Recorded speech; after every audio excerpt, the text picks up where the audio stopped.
صلی اللہ علیہ حبیبہ محمد و آلہ و اصحابہ وسلم۔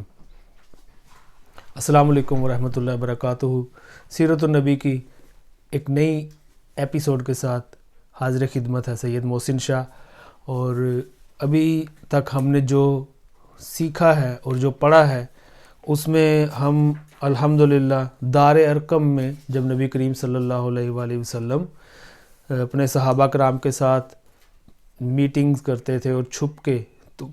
تبلیغ کیا کرتے تھے، اور جب آپ پہ وحی نازل ہوا کرتی تھی تو آپ کھلم کھلا صحابہ کرام کو منع کر دیا تھا کہ آپ لوگ چھپ کے تبلیغ کریں، اور آپ بھی ان کے ساتھ جو ملاقات کرتے تھے تو پھر دار ارقم میں کرتے تھے۔ اس کے بعد پھر جو واقعہ پیش آیا وہ واقعہ اسلامی تاریخ کا ایک بہت اہم واقعہ ہے، اور وہ اس لحاظ سے اہم واقعہ ہے کہ یہ پہلی ہجرت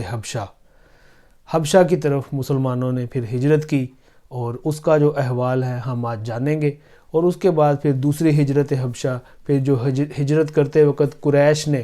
جو مکہ کے اس وقت کفار تھے، انہوں نے کس طرح مسلمانوں کو روکنے کی کوشش کی، اور کس طرح جا کے وہ بادشاہ کو انہوں نے تنگ کرنے کی کوشش کی اور مسلمانوں کو تنگ کیا، اور بادشاہ کو ورگلانے کی کوشش کی کہ یہ لوگ ہمارے باغی ہیں اور دین کی بغاوت کرتے ہیں۔ لیکن پھر وہاں پر کیا ہوا، یہ سارے احوال آج ہم جاننے کی کوشش کریں گے۔ لیکن اس سے پہلے اگر آپ نے یہ چینل میرا سبسکرائب نہیں کیا تو اس کو سبسکرائب کر لیں، تاکہ جتنی بھی آنے والی ویڈیوز ہیں وہ آپ کو بر وقت مل سکیں، اور اس کو اپنے دوستوں کے ساتھ شیئر بھی کریں، تاکہ جو کوئی سیرت النبی اور سرکار کی زندگی کے بارے میں جاننا چاہتے ہیں لوگ، وہ اس سے مستفید ہو سکیں۔ تو جور و ستم کا جو مذکورہ سلسلہ نبوت کے چوتھے سال کے درمیان یا آخر میں شروع ہوا تھا، اور ابتداً معمولی تھا مگر دن بدن اور ماہ بہ ماہ بڑھتا گیا، یہاں تک کہ نبوت کے 5ویں سال کا وسط آتے آتے اپنے شباب کو پہنچ گیا، حتیٰ کہ مسلمانوں کے لیے مکہ میں رہنا دو بھر ہو گیا، اور انہیں ان پہم ستم رانیوں سے نجات کی تدبیر سوچنے کے لیے مجبور ہو جانا پڑا۔ انہی سنگین اور تاریک حالات میں سورہ کہف نازل ہوئی۔ سورہ کہف کی بڑی اہمیت ہے۔ اللہ پاک نے جب یہ نازل کی تو اس میں مشرکین کے پیش کردہ جو سوالات تھے اس کا جواب دیا گیا، لیکن اس میں جو 3 واقعات بیان کیے گئے تھے، ان واقعات میں اللہ تعالیٰ کی طرف سے اپنے مومن بندوں کے لیے مستقبل کے بارے میں نہایت بلیغ اشارات تھے۔ چنانچہ اصحاب کہف کے واقعے میں یہ درس موجود ہے کہ جب دین و ایمان خطرے میں ہو تو کفر و ظلم کے مراکز سے ہجرت کے لیے تن بتقدیر نکل پڑنا چاہیے، یعنی جب مشکلات کا سامنا ہو اور دین کے راستے میں پریشانیاں آتی ہوں تو یہ قرآن پاک کی نص قطعی سے یہ واضح ہے کہ وہاں سے ہجرت کر جانی چاہیے، اور اللہ کی راہ میں ہجرت کرنے کا بڑا پھر فائدہ ہوتا ہے۔ تو قرآن پاک کی یہ صورتیں اور یہ آیات نازل ہوئیں کہ جس کا ترجمہ ہے کہ اور جب تم ان سے اور اللہ کے سوا ان کے دوسرے معبودوں سے الگ ہو گئے تو غار میں پناہ گیر ہو جاؤ، تمہارا رب تمہارے لیے اپنی رحمت پھیلا دے گا اور تمہارے کام کے لیے تمہاری سہولت کی چیز تمہیں مہیا کرے گا۔ موسیٰ اور خضر علیہ السلام کے واقعے سے یہ اس بات ثابت ہوتی ہے کہ نتائج ہمیشہ ظاہری حالات کے مطابق نہیں ہوتے، بلکہ بسا اوقات ظاہری حالات کے بالکل برعکس ہوتے ہیں۔ لہٰذا اس واقعے میں اس بات کی طرف لطیف اشارہ پنہاں ہے کہ مسلمانوں کے خلاف اس وقت جو ظلم و تشدد برپا ہے، اس کے نتائج بالکل برعکس نکلیں گے، اور یہ سرکش مشرکین اگر ایمان نہ لائے تو آئندہ انہی مقہور و مجبور مسلمانوں کے سامنے سرنگوں ہو کر اپنی قسمت کے فیصلے کے لیے پیش ہوں گے۔ ذوالقرنین کے واقعے میں چند خاص باتوں کی طرف اشارہ ہے۔ یہ سورہ کہف کی بات ہو رہی ہے، یہ کہ زمین اللہ کی ہے، وہ اپنے بندوں میں سے جسے چاہتا ہے اس کا وارث بناتا ہے۔ نمبر 2، یہ کہ فلاح و کامرانی ایمان ہی کی راہ میں ہے، کفر کی راہ میں نہیں۔ نمبر 3، یہ کہ اللہ تعالیٰ رہ رہ کر اپنے بندوں میں سے ایسے افراد کھڑے کرتا رہتا ہے جو مجبور و مقہور انسانوں کو اس دور کے یاجوج و ماجوج سے نجات دلاتے ہیں۔ نمبر 4، یہ کہ اللہ کے صالح بندے زمین کی وراثت کے سب سے زیادہ حقدار ہیں۔ پھر سورہ کہف کے بعد سورہ زمر کا نزول ہوا اور اس میں ہجرت کی طرف اشارہ کیا گیا اور بتایا گیا کہ اللہ کی زمین تنگ نہیں ہے۔ اس کی جو ترجمہ ہے جن لوگوں نے اس دنیا میں اچھائی کی ان کے لیے اچھائی ہے اور اللہ کی زمین کشادہ ہے، صبر کرنے والوں کو ان کا اجر بلا حساب دیا جائے گا۔ ادھر رسول اللہ صلی اللہ علیہ وآلہ وسلم کو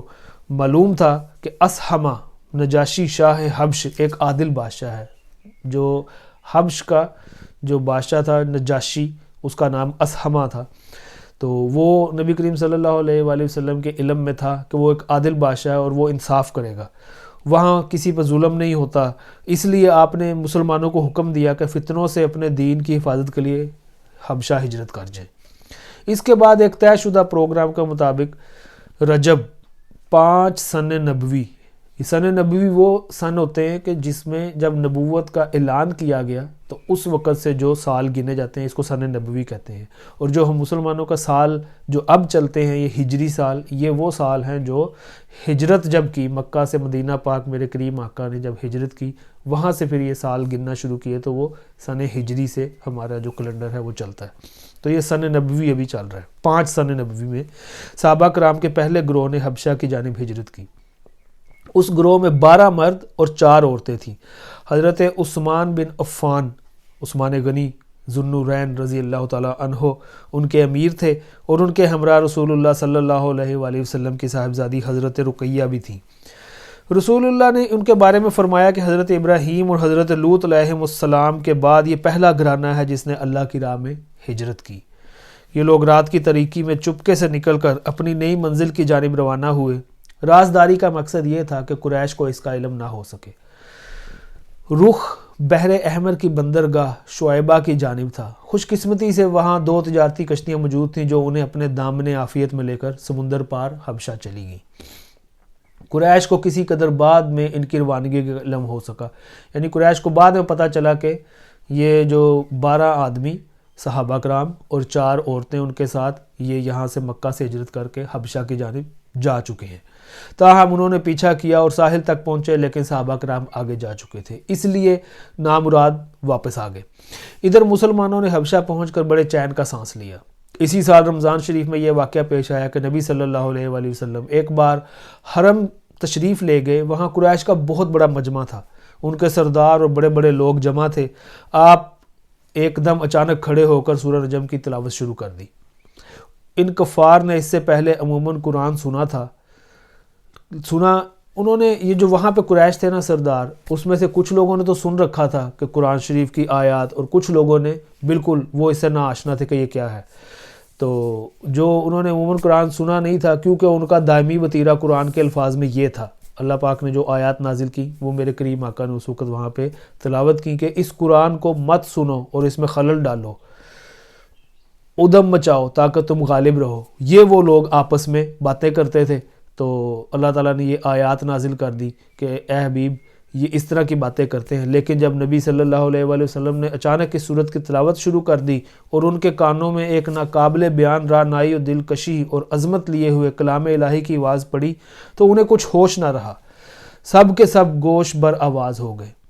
کسی کے دل میں کوئی اور خیال ہی نہ آیا، یہاں تک کہ جب آپ نے سورہ کے آخر میں دل دہلا دینے والی آیات تلاوت فرما کر اللہ کا یہ حکم سنایا کہ اللہ کے لیے سجدہ کرو اور اس کی عبادت کرو، اور اس کے ساتھ ہی سجدہ فرمایا، تو کسی کو اپنے آپ پر قابو نہ رہا اور سب کے سب سجدے میں گر پڑے۔ حقیقت یہ ہے کہ اس موقع پر حق کی رعنائی اور جلال نے متکبرین کی ہٹ دھرمی کا پردہ چاک کر دیا تھا، اس لیے انہیں اپنے آپ پر قابو نہ رہ گیا تھا اور وہ بے اختیار سجدے میں گر پڑے تھے۔ بعد میں جب انہیں احساس ہوا کہ کلام الہی کے جلال نے ان کی لگام موڑ دی اور وہ ٹھیک وہی کام کر بیٹھے جسے مٹانے اور ختم کرنے کے لیے انہوں نے ایڑی سے چوٹی تک کا زور لگا رکھا تھا، اور اس کے ساتھ ہی اس واقعے میں غیر موجود مشرکین نے ان پر ہر طرف سے عتاب اور ملامت کی بوچھاڑ شروع کی، تو ان کے ہاتھوں کے تو طوطے اڑ گئے اور انہوں نے اپنی جان چھڑانے کے لیے رسول اللہ پر یہ افطرا پردازی کی، یعنی الزام لگائے اور جھوٹ گھڑا کہ آپ نے ان کے بتوں کا ذکر عزت و احترام سے کرتے ہوئے یہ کہا تھا، یعنی انہوں نے قرآن کی آیات کو پھر لوگوں کے سامنے، کیونکہ ان کے اب شرم آ رہی تھی کہ یہ کیا ہوا، کیونکہ سارے کے سارے تو سجدے میں پڑ گئے، تو پھر انہوں نے الزام لگایا اور پھر یہ جھوٹ گڑا کہ انہوں نے جو تلاوت کی ہے، آیات جو تلاوت کی ہیں وہ یہ تھیں، اور ہمارے جو لات اور منات اور جو عزا وغیرہ جو بت تھے ان کا ذکر کیا ہے۔ اور یہ کہا ہے کہ یہ بلند پایا دیویاں ہیں اور ان کی شفاعت کی امید کی جاتی ہے،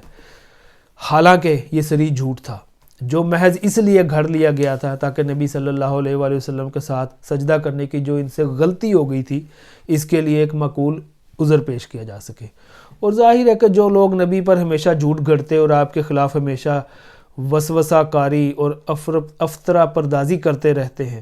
وہ اپنا دامن بچانے کے لیے اس طرح کا جھوٹ کیوں نہ گھڑتے۔ آج بھی اکثر لوگ جو ہیں وہ جھوٹ گھڑتے ہیں، کوئی کسی پہ کیا الزام لگا دیتا ہے، خود ہی جو ہے کہانیاں بنا کر تو لگا دیتے ہیں اور ادھر ادھر لوگوں میں پھیلاتے ہیں۔ اللہ پاک ایسے فتنوں سے تمام امت مسلمہ کو محفوظ رکھے۔ تو یہ شروع سے ہی وتیرہ چلا آ رہا ہے، اور مکہ کے جو کفار تھے وہ بھی یہی کام کرتے رہے، اور آنکھوں دیکھا اور سامنے دیکھ کے بھی وہ جھٹلاتے تھے، اور اسی طرح آج کل بھی لوگ جو ہیں وہ حسد میں مبتلا ہو کر تو اسی طرح کی باتیں جو ہیں وہ کرتے ہیں۔ اللہ پاک سب کو ہدایت عطا فرمائے۔ بہرحال مشرکین کے سجدہ کرنے کے اس واقعے کی خبر حبشہ کے مہاجرین کو بھی معلوم ہوئی، لیکن اپنی اصل صورت سے بالکل ہٹ کر، یعنی انہیں یہ معلوم ہوا کہ قریش مسلمان ہو گئے ہیں۔ چنانچہ انہوں نے ماہ شوال میں مکہ واپسی کی راہ لی، لیکن جب اتنے قریب آ گئے کہ مکہ ایک دن سے بھی کم فاصلے پر رہ گیا تو حقیقت حال آشکار ہوئی۔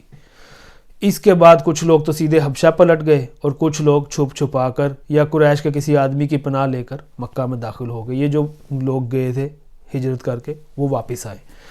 پھر اس کے بعد اب دوسری ہجرت حبشہ پیش آئی۔ ان مہاجرین پر خصوصاً اور مسلمانوں پر عموماً قریش کا ظلم و تشدد اور بڑھ گیا، اور ان کے خاندان والوں نے انہیں خوب ستایا، کیونکہ قریش کو ان کے ساتھ نجاشی کے حسن سلوک کی جو خبر ملی تھی اس پر وہ نہایت غصہ مر تھے۔ ناچار رسول اللہ صلی اللہ علیہ وآلہ وسلم نے صحابہ کرام کو پھر ہجرت حبشہ کا مشورہ دیا، لیکن یہ دوسری ہجرت پہلی ہجرت کے بالمقابل اپنے دامن میں زیادہ مشکلات لیے ہوئے تھی، کیونکہ اب کی بار قریش پہلے سے ہی چوکنا تھے اور ایسی کسی کوشش کو ناکام بنانے کا تہیہ کیے ہوئے تھے، لیکن مسلمان ان سے کہیں زیادہ مستعد ثابت ہوئے اور اللہ نے ان کے لیے سفر آسان بنا دیا۔ چنانچہ وہ قریش کی گرفت میں آنے سے پہلے ہی شاہ حبش کے پاس پہنچ گئے۔ اب یہ جو دوسری ہجرت حبشہ ہوئی اس میں کل 82 یا 83 مرد تھے، 82 اور 83 مرد، جس میں حضرت عمار کی ہجرت جو ہے وہ اس کے بارے میں شک ہے۔ کچھ لوگ کہتے ہیں کہ انہوں نے ہجرت کی تھی، کچھ لوگ کہتے ہیں کہ انہوں نے ہجرت نہیں کی تھی۔ تو 82 یا 83 مرد تھے اور 18 یا 19 عورتیں تھیں۔ تو اس میں بھی اختلاف ہے، کوئی کہتا ہے 18 تو کوئی کہتا ہے 19۔ سیرت نگار جو مختلف ہیں وہ مختلف اس کی جو فگر ہے وہ لکھتے ہیں، لیکن ہم دونوں کو ہی یہاں پہ بیان کرنا جو ہے میں سمجھتا ہوں کہ وہ بیان کر دینا چاہیے، تو جو بھی صحیح ہو اللہ عالم۔ 82 یا 83 مرد اور 19 یا 18 عورتیں جنہوں نے دوسری ہجرت حبشہ کی۔ اب مشرکین کو سخت غصہ تھا کہ مسلمان اپنی جان اور اپنا دین بچا کر ایک امن جگہ بھاگ گئے ہیں، لہٰذا انہوں نے عمرو بن عاص اور عبداللہ بن ربیہ کو، جو گہری سوجھ بوجھ کے مالک تھے اور ابھی مسلمان نہیں ہوئے تھے، ایک اہم سفارتی مہم کے لیے منتخب کیا، اور ان دونوں کو نجاشی اور بطریقوں کی خدمت میں پیش کرنے کے لیے بہترین تحفے اور ہدیے دے کر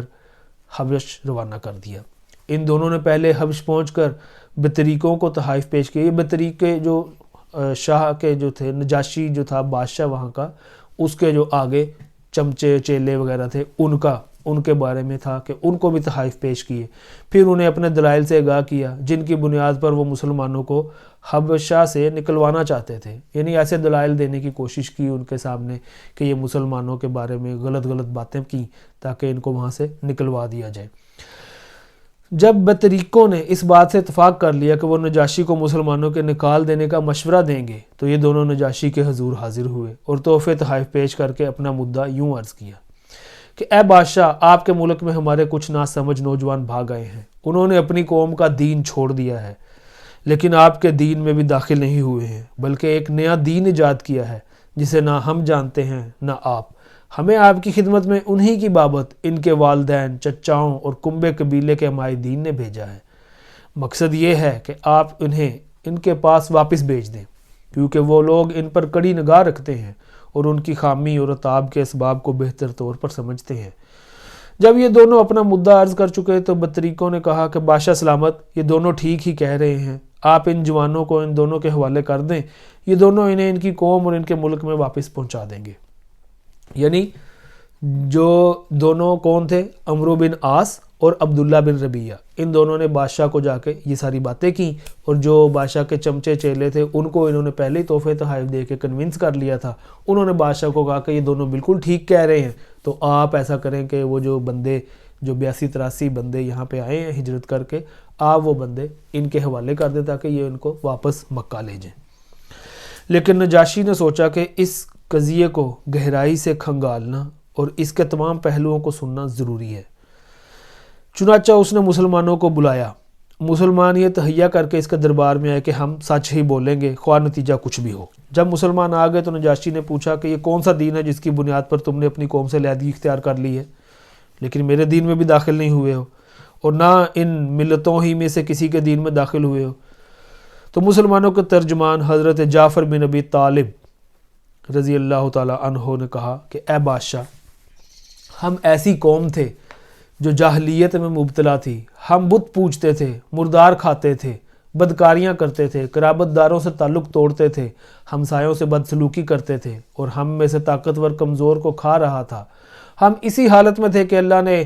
ہم ہی میں سے ایک رسول بھیجا، اس کی عالی نسبی، سچائی، امانت اور پاک دامنی ہمیں پہلے سے معلوم تھی۔ اس نے ہمیں اللہ کی طرف بلایا اور سمجھایا کہ ہم صرف ایک اللہ کو مانیں اور اسی کی عبادت کریں، اور اس کے سوا جن پتھروں اور بتوں کو ہمارے باپ دادا پوجتے تھے انہیں چھوڑ دیں۔ اس نے ہمیں سچ بولنے، امانت ادا کرنے، قرابت جوڑنے، پڑوسی سے اچھا سلوک کرنے اور حرام کاری اور خون ریزی سے باز رہنے کا حکم دیا، اور فواحش میں ملوث ہونے، جھوٹ بولنے، یتیم کا مال کھانے اور پاک دامن عورتوں پر جھوٹی تہمت لگانے سے منع کیا۔ اس نے ہمیں یہ بھی حکم دیا کہ ہم صرف اللہ کی عبادت کریں، اس کے ساتھ کسی کو شریک نہ کریں۔ اس نے ہمیں نماز، روزہ اور زکوٰۃ کا حکم دیا۔ اسی طرح حضرت جعفر رضی اللہ تعالیٰ عنہ نے اسلام کے کام گنائے، پھر کہا کہ ہم نے اس پیغمبر کو سچا مانا، اس پر ایمان لائے اور اس کے لائے ہوئے دین خداوندی میں اس کی پیروی کی۔ چنانچہ ہم نے صرف اللہ کی عبادت کی، اس کے ساتھ کسی کو شریک نہیں کیا، اور جن باتوں کو اس پیغمبر نے حرام بتایا انہیں حرام مانا، اور جن کو حلال بتایا انہیں حلال جانا۔ اس پر ہماری قوم ہم سے بگڑ گئی۔ اس نے ہم پر ظلم و ستم کیا اور ہمارے دین سے پھیرنے کے لیے فتنے اور سزاؤں سے دوچار کیا، تاکہ ہم اللہ کی عبادت چھوڑ کر بت پرستی کی طرف پلٹ جائیں، اور جن گندی چیزوں کو حلال سمجھتے تھے انہیں پھر حلال سمجھنے لگے۔ جب انہوں نے ہم پر بہت قہر و ظلم کیا، زمین تنگ کر دی اور ہمارے درمیان اور ہمارے دین کے درمیان روک کے وہ کھڑے دیوار بن کر کھڑے ہو گئے، تو ہم نے آپ کے ملک کی راہ لی اور دوسروں پر آپ کو ترجیح دیتے ہوئے آپ کی پناہ میں رہنا پسند کیا، اور یہ امید کی کہ اے بادشاہ آپ کے پاس ہم پر ظلم نہیں کیا جائے گا۔ نجاشی نے کہا کہ وہ پیغمبر جو کچھ لائے ہیں اس میں سے کچھ تمہارے پاس ہے؟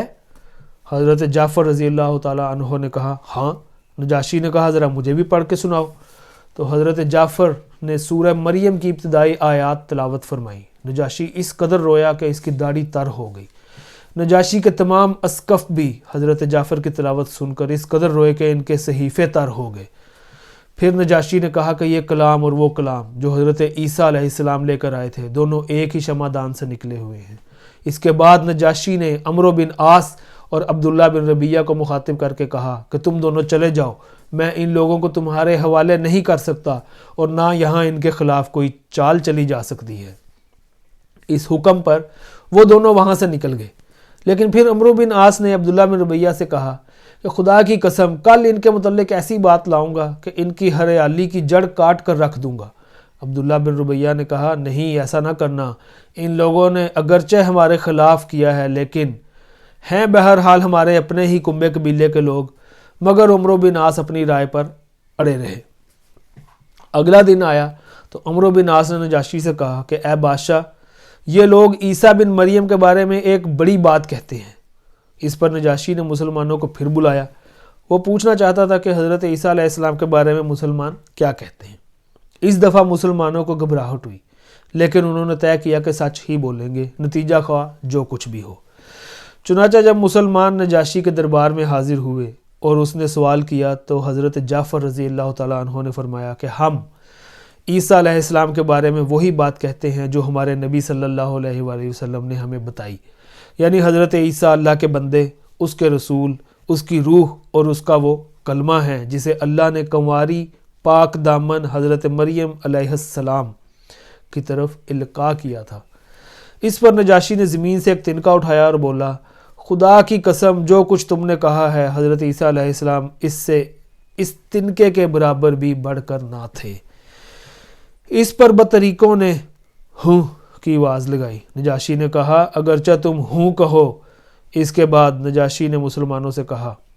جاؤ تم لوگ میرے قلم رو میں امن و امان سے ہو، جو تمہیں گالی دے گا اس پر تاوان لگایا جائے گا۔ مجھے گوارا نہیں کہ تم میں سے میں کسی آدمی کو ستاؤں اور اس کے بدلے مجھے سونے کا پہاڑ مل جائے۔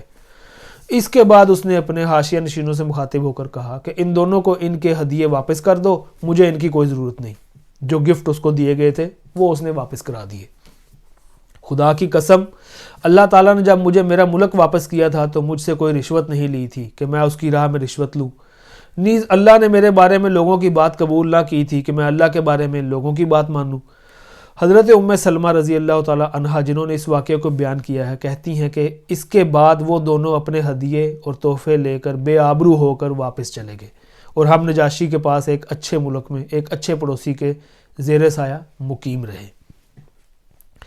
یہ ابن اسحاق کی روایت ہے۔ دوسرے سیرت نگاروں کا بیان ہے کہ نجاشی کے دربار میں حضرت عمرو بن عاص کی حاضری جنگ بدر کے بعد ہوئی تھی۔ بعض لوگوں نے تطبیق کی یہ صورت بیان کی ہے کہ حضرت عمرو بن عاص نجاشی کے دربار میں مسلمانوں کی واپسی کے لیے 2 مرتبہ گئے تھے، لیکن جنگ بدر کے بعد کی حاضری کے ضمن میں حضرت جعفر اور نجاشی کے درمیان سوال و جواب کی جو تفصیلات بیان کی جاتی ہیں وہ تقریباً وہی ہیں جو ابن اسحاق نے ہجرت حبشہ کے بعد کی حاضری کے سلسلے میں بیان کی ہیں۔ بہرحال مشرکین کی چال ناکام ہو گئی اور ان کی سمجھ میں آ گیا کہ وہ اپنے جذبہ عداوت کو اپنے دائرہ اختیار ہی میں آسودہ کر سکتے ہیں، لیکن اس کے نتیجے میں انہوں نے ایک خوفناک بات سوچنی شروع کر دی۔ در حقیقت انہیں اچھی طرح احساس ہو گیا تھا کہ اس مصیبت سے نمٹنے کے لیے اب ان کے سامنے 2 ہی راستے رہ گئے، یا تو رسول اللہ صلی اللہ علیہ وآلہ وسلم کو تبلیغ سے بزور طاقت روک دیں یا پھر آپ کے وجود ہی کا صفایا کر دیں، نعوذ باللہ۔ لیکن دوسری صورت حد درجہ مشکل تھی، کیونکہ ابو طالب آپ کے محافظ تھے اور مشرکین کے عزائم کے سامنے آہنی دیوار بنے ہوئے تھے۔ اس لیے یہی مفید سمجھا گیا کہ ابو طالب سے 2 باتیں ہو جائیں۔ وہ جو باتیں ہوئیں وہ ہم انشاءاللہ اگلی ایپیسوڈ میں پیش کریں گے، اور اس کا ابو طالب نے پھر کیا جواب دیا اور کس طرح انہوں نے مکہ کے کفار کے ساتھ ڈیل کیا، اور یہ سارا معاملہ جو ہے وہ پیش آیا۔ آپ ہمارے اس چینل کو سبسکرائب کر لیں تاکہ اگلی آنے والی ویڈیوز بھی آپ کو ملتی رہیں۔ السلام علیکم ورحمۃ اللہ۔